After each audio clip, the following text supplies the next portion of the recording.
Alright guys, welcome back to another episode. Today we are talking backdrops. Let's get into it.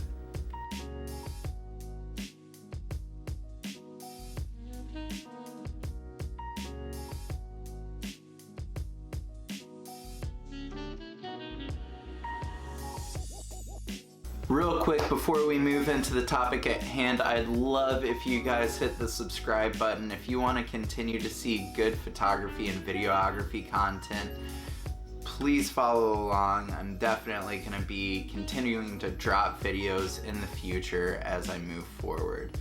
Alright, let's talk backdrops. Backdrops are so important for so many different reasons in the video and photo community. I love backdrops personally just because it kind of adds that little bit of texture to your background, and backdrops can come in so many different forms. You know, you've got fabric, you can have hardwood, you can have textured backdrops, composite, just all sorts of stuff. But today I want to focus on some really cool cheap, that's the keyword, cheap DIY backdrops that you can easily do to add so much to your image. So the first one I kind of want to get into that I put a lot of work into, and it cost around $100, but it's still not that bad for the outcome, is the wood backdrop I've got behind me. I actually built this myself. Some of you may be able to tell it definitely has some flaws. Some of you may love it. You may think it's great. It was really easy. You can go online, go on YouTube, find so many like wood background DIYs to help you follow along. I kind of just came up with the idea myself. For this wall, I got like 3 or 4 of these little stud things, and I just used them as studs, so that way I didn't have a million holes in my wall, and went from there and just screwed in every piece of wood individually. It was a little time consuming. It took me like 3 days. Altogether, I think the end result looks pretty decent. Now I have a great backdrop that I can use in several different ways. So at the end of this video, I am gonna kind of show you guys the results I've gotten with the wood backdrop and just some of the other backdrops I have around my studio.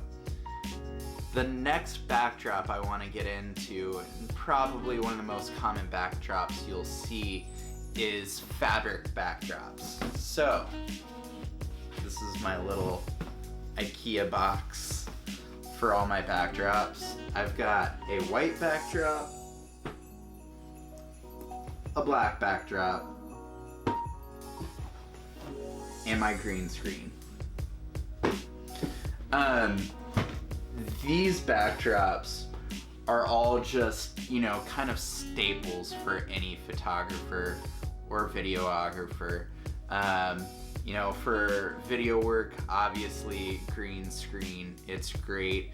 Also for photographers, this is probably my most used, and you can use it for so many different things. Unfortunately, I ruined this. You've got to be careful with putting this stuff next to lights.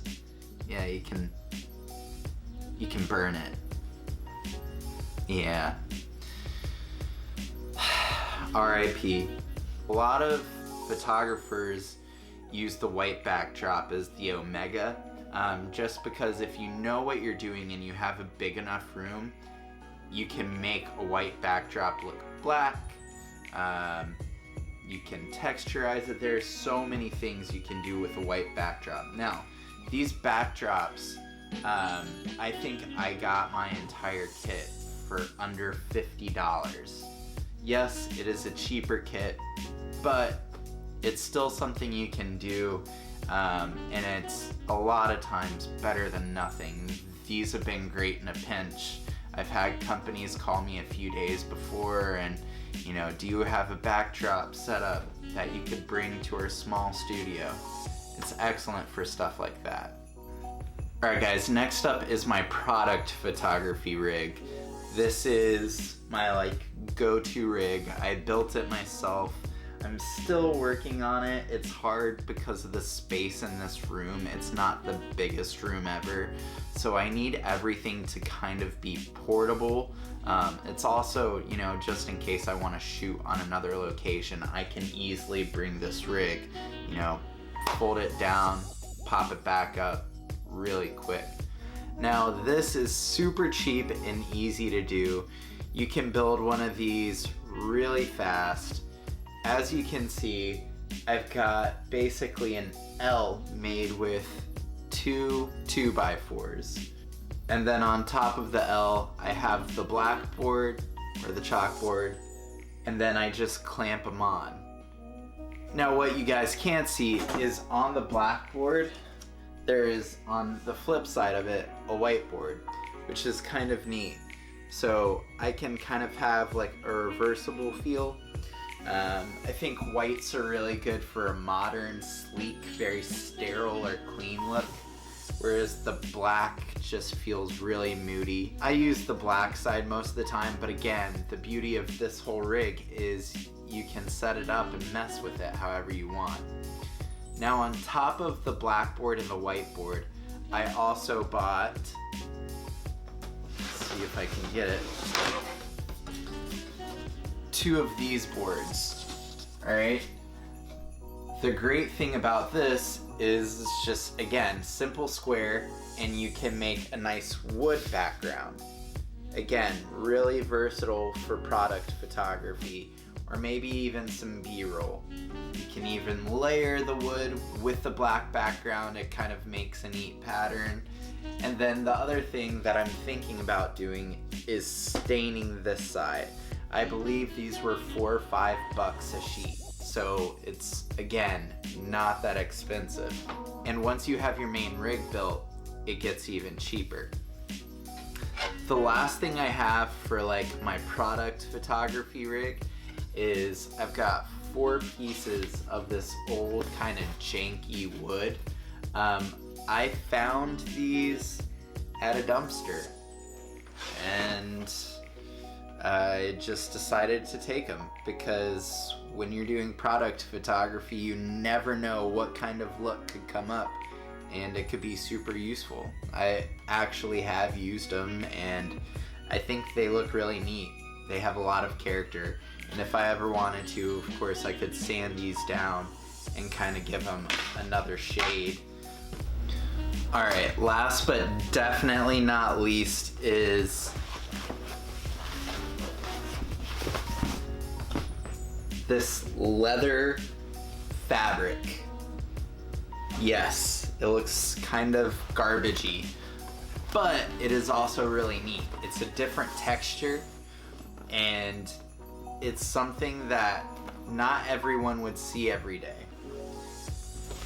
The cool thing about that is I was able to go to Joann Fabrics and find that piece of leather fabric for about $5.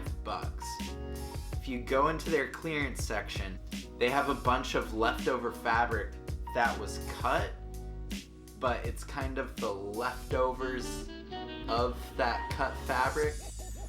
So you can find some really big sheets of just interesting stuff for super cheap.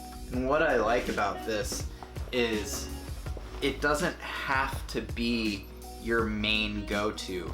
I actually want to show you guys a few pictures from a photographer named Annie Leibovitz and another photographer called Joey L.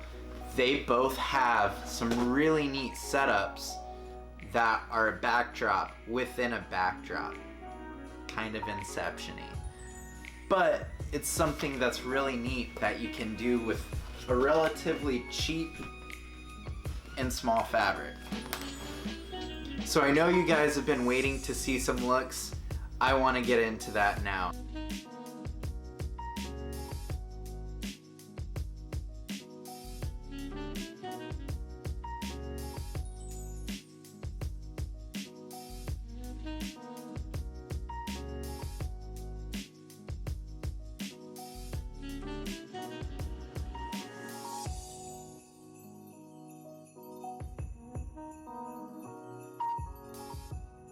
I hope you guys like those shots in that video.